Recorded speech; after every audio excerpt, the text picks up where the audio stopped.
بسم الله الرحمن الرحيم وتلك الأيام نداولها بين الناس صدق الله العلي العظيم সবাই পড়ি সাল্লাল্লাহু আলাইহি ওয়াসাল্লাম।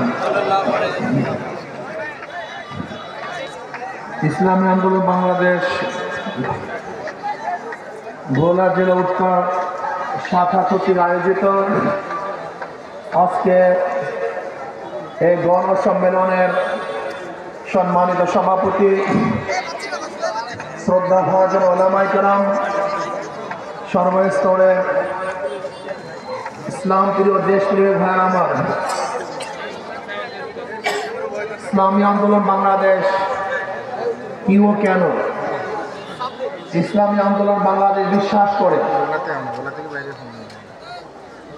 শুধু দেশ, দল এবং নেতা পরিবর্তনের মাধ্যমে মানুষের শান্তি আসতে পারে না। এ দেশ বারবার পরিবর্তন হয়েছে। ব্রিটিশদের বিরুদ্ধে আন্দোলন করেছিলাম,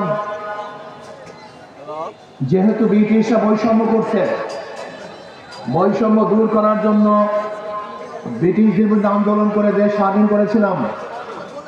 ভেবেছিলাম বৈষম্য দূর হবে, কিন্তু আমরা কি দেখলাম?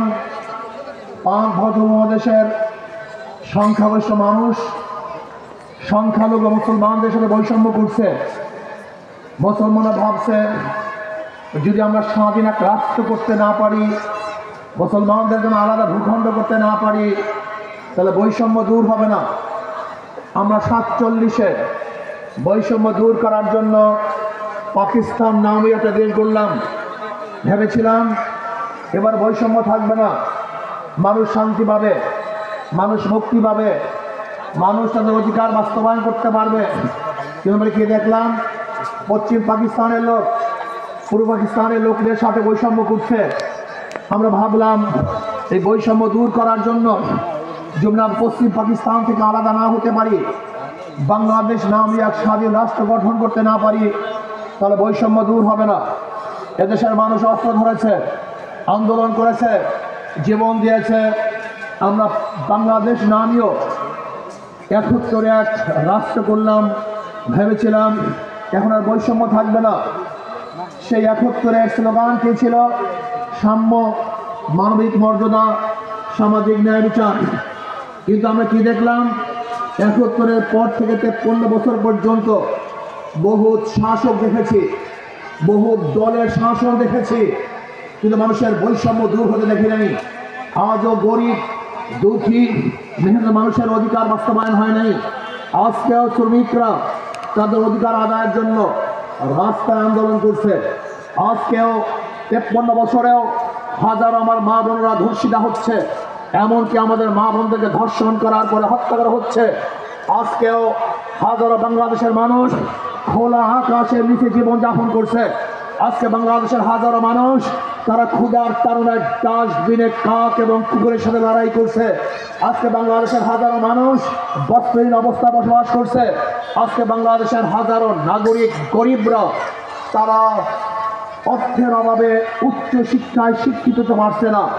না, আজকে আমরা এই জন্যই বাংলাদেশ সৃষ্টি করি নাই। বাংলাদেশ সৃষ্টি করেছিলাম যেখানে থাকবে ভেদাভেদ, থাকবে না, সাম্যতা থাকবে, মানবিক মর্যাদা রক্ষা হবে, বর্তমান মানুষ অধিকার ফিরে পাবে। যেখানে গরিব থাকবে না, কেউ খাবে কেউ খাবে না তা হবে না, কেউ থাকবে 10 তলায় কেউ থাকবে 20 তলায় তা হবে না। সাম্যতা, সবাই সমান অধিকার ভোগ করবে। চাকরির ক্ষেত্রে সাম্য অধিকার, সমান অধিকার ভোগ করবে। বাসস্থানের ক্ষেত্রে সমান অধিকার ভোগ করবে। কথা বলার দিক থেকে সমান অধিকার ভোগ করবে। রাজনৈতিক দিক থেকে সমান অধিকার ভোগ করবে। কিন্তু না, আজকে 53 বছর পর্যন্ত যারা ক্ষমতায় ছিল তারা সাম্যতা রক্ষা করতে পারে নাই, ভেদাভেদ সৃষ্টি করেছে, বৈষম্য সৃষ্টি করেছে। তারা কি করেছে? জুলুম করেছে, অত্যাচার করেছে, অবিচার করেছে, নির্বিচারে মানুষদেরকে হত্যা করেছে, মানুষকে গুম করেছে, খুন করেছে। শুধু কি তাই? আপনারা দেখেছেন এই 53 বছরে যারা ক্ষমতায় ছিল দুর্নীতিতে দেশকে বারবার 5 বার চ্যাম্পিয়নশিপ করেছে। একবার দুইবার নয়, 5 বার দুর্নীতির চ্যাম্পিয়নশিপ লাভ করেছে বাংলাদেশ। আমরা কি দেখেছি? বাংলাদেশের হাজারো লক্ষ লক্ষ কোটি টাকা বিদেশে পাচার হয়ে গেছে। বর্তমান গভর্নর বলেছেন মাত্র 4 পরিবার 2 লক্ষ কোটি টাকা আত্মসাৎ করেছে। বাংলাদেশ থেকে 14 লক্ষ কোটি টাকা বিদেশ চলে গেছে। শুধু কয়েক ব্যাংক থেকে 98,000 কোটি টাকা লুটপাট হয়েছে। এর কারণটা কি? আমরা ভেবেছিলাম এই বৈষম্য দূর করতে পারলেই মানুষ শান্তি পাবে। এর জন্য 5ই আগস্ট মানুষ রক্ত দিয়েছে, জীবন দিয়েছে। বৈষম্য চাই না, বৈষম্য দূর করতে হবে। কিন্তু 5ই আগস্টের পর আমরা কি দেখলাম? আবারও সেই চুরি, আবারও সেই ডাকাতি, আবারও সেই অন্যায়, আবারও সেই অবিচার, আবারও দখলদারি, আবারও চাঁদাবাজি, আবারও নির্বিচারে হত্যা। না, এর জন্য মানুষ রক্ত দেয় নাই, জীবন দেয় নাই। আমরা কি দেখতেছি? 5ই আগস্টের পরে শুধু চাঁদার হাত পরিবর্তন হয়েছে, চাঁদার পরিবর্তন হয় নাই। জুলুমের হাত পরিবর্তন হয়েছে, জুলুম বন্ধ হয় নাই। অত্যাচারের হাত পরিবর্তন হয়েছে, কিন্তু অত্যাচার বন্ধ হয়নি। এতদিন চাঁদা নিয়েছে কেন্টু, এখন চাঁদা নেয় কেন্টু। এতদিন জুলুম করছে লেন্টু, এখন জুলুম করে পেন্টু। শুধু ব্যক্তির পরিবর্তন হয়েছে, জুলুমের কোনো পরিবর্তন হয়নি। আমি জনগণকে একটা কথা বলতে চাই, আমাদের শায়খ মোর্শেদ আমাদের লিডার বারবার একটা কথা বলেছেন, তেঁতুল গাছ লাগিয়ে মিষ্টি ফলের আশা করা যায় না, মাদার গাছ লাগিয়ে আমের আশা করা যায় না। চোরের মাধ্যমে চুরি মুক্ত দেশ হতে পারে না, জালেমের মাধ্যমে জুলুম মুক্ত দেশ হতে পারে না, দুর্নীতিবাজের মাধ্যমে দুর্নীতি মুক্ত দেশ হতে পারে না। কি দেখেছি? এসপি সাহেব পরিবর্তন হয়, ঘুষ সাহেব পরিবর্তন হয় না, ডিসি সাহেব ট্রান্সফার হয়, কিন্তু ঘুষ সাহেব সেই জায়গাতেই থাকে। আজকে অতি পরিবর্তন হয়, কিন্তু দুর্নীতি পরিবর্তন না হওয়ার কারণটা কি? ব্যক্তি পরিবর্তন হয়েছে, কিন্তু আদর্শ নীতি পরিবর্তন হয়নি। আমি বারবার একটা কথা বলতে চাই, একজনের নাম এ, একজনের নাম বি, একজনের নাম সি। এও চোর, বিও চোর, সিও চোর। ক্ষমতা আছে, সে কি করবে? হটাও এ, বসাও বি, সে কি করবে? হটাও বি, বসাও সি, সে কি করবে? কারণ নেতার পরিবর্তন হয়েছে, দলের পরিবর্তন হয়েছে, নীতি আদর্শ পরিবর্তন হয়নি। এক চোরকে বাদ দিয়ে আর চোরকে আমরা ক্ষমতা বসাতে চাই না, সন্ত্রাসীকে বাদ দিয়ে আর সন্ত্রাসী ক্ষমতা দেখতে চাই না, জালেমকে বাদ দিয়ে আর জালেমকে ক্ষমতা দেখতে চাই না। এদেশের মানুষের জন্য রক্ত দেয় নাই, এর জন্য 5ই আগস্ট মানুষ শাহাদাত পালন করে নাই। এদেশের মানুষ বন্ধুত্ব কেন অর্জন করেছিল? বৈষম্য দূর করার জন্য, গরিব অধিকারকে ফিরিয়ে দেওয়ার জন্য, ব্যবসায়ীদের স্বাধীনভাবে ব্যবসা করার জন্য, চাকরিজীবীদেরকে নির্বিঘ্নে চাকরি করার জন্য মানুষ রক্ত দিয়েছে, জীবন দিয়েছে। কিন্তু আমরা কি দেখতেছি? আজকে সেই জালেম, খুনি, ডাকাত এবং লুটেরা আবার ক্ষমতায় আসার চক্রান্ত করতেছেন। না, জনগণকে ঐক্য হতে হবে, জনগণকে ঐক্য হতে হবে। যেই দলের মধ্যে, যেই ব্যক্তির মধ্যে দুর্নীতি আছে, চাঁদাবাজ আছে, যেই দলের মধ্যে চাঁদাবাজ আছে, ওদের দল আমরা করব না, ওদেরকে ভোট আমরা দেব না, ওদের পিছনে আমরা হাঁটবো না। যদি জনগণ ঐক্য হন, আমি আল্লাহর কসম করে বলতে পারি, এই বাংলাদেশে এমন এক সূর্য উদিত হবে, যেই সূর্য উদিত হবে এমন আলো ছড়িয়ে দেবে, যেখানে বৈষম্য থাকবে না, জুলুম থাকবে না, অত্যাচার থাকবে না, অবিচার থাকবে না। প্রত্যেকটা মানুষের অধিকার ফিরে পাবে, যেখানে অধিকার থাকবে মহিলাদের, যেখানে অধিকার থাকবে পুরুষদের, যেখানে অধিকার থাকবে জেলে, তাঁতি, কামার, মজদুর, ঋষি, নেতরদের, যেখানে অধিকার থাকবে প্রত্যেকটা চাকরিজীবীদের, যেখানে অধিকার থাকবে প্রত্যেকটা শ্রমজীবীদের, যেখানে প্রত্যেকটা মানুষের অধিকার বাস্তবায়ন হবে, সেই সূর্য বাংলাদেশে উদিত হবে। সেই সূর্যের নাম হলো ইসলামী বাংলাদেশ।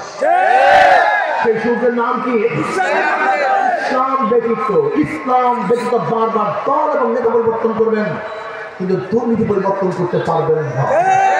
এখানে যারা আছেন, আজকে শপথ গ্রহণ করেন, আল্লাহর কর্তৃত্ব, নবীর নেতৃত্ব।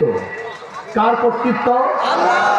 আল্লাহ কর্তৃত্ব, নবীর নেতৃত্ব চলবে। অন্য কার নেতৃত্ব, অন্য কার কর্তৃত্ব আমরা চাই না। চাই না ডেমোক্রেসি, চাই না সেকুলার, চাই না আমরা সোশ্যালিজম, চাই না আমরা ক্যাপিটালিজম, আব্রাহাম লিঙ্কনের কোনো আইন চলবে না, সংসদের আইন চলবে না, আইন চলবে না, নাসিরের সাকরিসির আইন চলবে। জনাব মুহাম্মদ রাসূলুল্লাহ সাল্লাল্লাহু আলাইহি ওয়াসাল্লামের নীতি ও আদর্শ নিয়েছেন। নবীর সেই সৈনিকরা তাদের জীবনের বিনিময়ে নবীর আদর্শ বাস্তবায়ন করবে ইনশাআল্লাহ।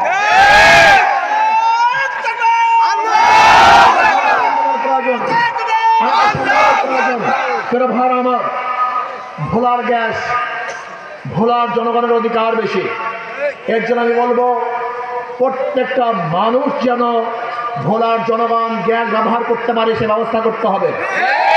শুধু ভোলার গ্যাস, এটা ভোলার গ্যাস নয়, এটা জাতীয় সম্পদ। আমি দাবি করব এই ভোলার গ্যাস যেন বরিশাল বিভাগের মধ্যে দেওয়া হয়, যেন বরিশালের মানুষ, বরিশাল বিভাগের মানুষ উন্নতি করতে, উন্নয়ন করতে পারে। আমরা বলবো বাংলাদেশের প্রত্যেকটা মানুষ যেন বাংলাদেশের প্রত্যেকটা সম্পত্তির অধিকারী এবং তারা মালিক এবং সমভাবে তারা সেখান থেকে উপকৃত হতে পারে সেই ব্যবস্থা করতে হবে। প্রিয় ভাইয়েরা আমার, আজকে ভোলা এবং বরিশালের মধ্যে একটা ব্রিজ হওয়ার খুবই প্রয়োজন, সেতুর খুবই প্রয়োজন। এই জনগণ, এই গণসমাবেশ থেকে আমরা আহ্বান করবো সরকারকে অচিরেই যেন আমরা এখানে ব্রিজ দেখতে পারি সেই ব্যবস্থা সরকারকে অবশ্যই করতে হবে। নির্বাচন কমিশনকে বলবো, যারা নতুন নির্বাচন কমিশন হয়েছেন, বিগত নির্বাচন কমিশন থেকে আপনাদের শিক্ষা গ্রহণ করতে হবে। যদি আপনি ভালো এক নির্বাচন উপহার দিতে না পারেন তাহলে বাংলাদেশের জনগণ আপনাকে কোনো অবস্থাতেই ক্ষমা করবেন না। বাংলাদেশের জনগণ নিরপেক্ষ, নির্দলীয়, গ্রহণযোগ্য এক নির্বাচন চায়, যে নির্বাচনে প্রত্যেকটা মানুষ তাদের ভোট অধিকার প্রয়োগ করতে পারবে। যাকে পছন্দ করবে, যেই ব্যক্তিকে পছন্দ করবে সেই ব্যক্তিকে যেন নির্বিঘ্নে ভোট দিতে পারে সেই ব্যবস্থা নির্বাচন কমিশনকে অবশ্যই করতে হবে। বর্তমানে আমরা দেখেছি মহিলা উন্নয়নের নামে যেই কমিটি গঠন করা হয়েছে, নারী নীতি, নারী উন্নয়নের নামে যে নারী নীতি গঠন করা হয়েছে, যে কমিটি গঠন করা হয়েছে, এ তো সেই এনজিওদের এক বিশাল এক কাফেলাকে সেখানে অন্তর্ভুক্ত করা হয়েছে। এরা নারীদেরকে উন্নয়ন করবে না নারীদেরকে ধ্বংস করবে আমি জানি না। আমি মনে করি ইসলামিক মাইন্ডে যারা ইসলামকে লালন করে এরকম মহিলাদেরকে নারী নীতি প্রণয়নের জন্য সদস্য দেওয়া হোক, যারা মাটি এবং মানুষের সাথে সম্পৃক্ত না, এরকম কোনো মহিলাদের মাধ্যমে যদি নারী নীতি প্রণয়ন করার জন্য সদস্য নেওয়া হয় তাহলে নারীরা নাম থাকবে না, ওরা নারীরা নারী থাকবে না, ট্রান্সজেন্ডার হয়ে যাবে, ওরা একসময় নিজেদেরকে পুরুষ দাবি করবে। কাজে এই আমরা কোনো অবস্থাতেই চাই না। এবং প্রত্যেকটা শিক্ষাঙ্গনে কওমি মাদ্রাসা ওলামায়ে কেরামকে সেখানে নিতে হবে, সেই ব্যবস্থা করতে হবে। প্রত্যেকটা সরকারি মসজিদে যেন কওমি মাদ্রাসার ওলামায়ে কেরাম ইমামতির জন্য নিয়োগ পেতে পারে সেই ব্যবস্থা অবশ্যই সরকারকে করতে হবে। এই দাবি আমরা জানাচ্ছি। ইবতেদায়ী মাদ্রাসাকে জাতীয়করণ করতে হবে। এক কথায় শিক্ষাঙ্গনের মধ্যে ইসলামী শিক্ষা বাদ দিয়ে কোনো শিক্ষা বাংলাদেশের জনগণ চায় না, করতে দেবে না ইনশাআল্লাহ। কাজে আসুন, আগামী যদি ভোলাতে প্রত্যেক জায়গায় গ্যাস না দেওয়া হয় তাহলে 6 ডিসেম্বর ইন্টারকো অফিস ভোলাবাসী ঘেরাও করবে ইনশাআল্লাহ। আসুন, এই যে আপনারা দেখেছেন এত প্রতীক, এই প্রতীক হাত করা প্রতীক, শান্তির প্রতীক। কি প্রতীক ভাই? এটা হিন্দুরা ব্যবহার করে, মুসলমানরা ব্যবহার করে, খ্রিস্টানরা ব্যবহার করে, ইহুদিরা ব্যবহার করে, পুরুষরা ব্যবহার করে, মহিলারা ব্যবহার করে, ধনীরা ব্যবহার করে, গরিবরা ব্যবহার করে। সবাই প্রতীক হাত পাখা, সব মার্কা দেখা শেষ, হাত পাখার বাংলাদেশ, সব মার্কা দেখা শেষ, হাত পাখার বাংলাদেশ, সব দল দেখা শেষ। ইসলামের বাংলাদেশ, সবুজ বাংলা দেখেছি, নতুন বাংলা দেখেছি, সোনার বাংলা দেখেছি, ডিজিটাল বাংলা দেখেছি, স্মার্ট বাংলা দেখেছি। এদেশের আর কোনো বাংলা দেখতে চাই না। এরপর শুধু দেখবো ইসলামী বাংলা, ইসলামী হুকুমত। আল্লাহ আমাদের সবাইকে ইসলামী হুকুমত কায়েম করার চেষ্টা করার জন্য তৌফিক দান করেন। আমা আলাইনা ইল্লাল বালাগ। আসসালামু আলাইকুম ওয়া রাহমাতুল্লাহি ওয়া বারাকাতুহু। আল্লাহ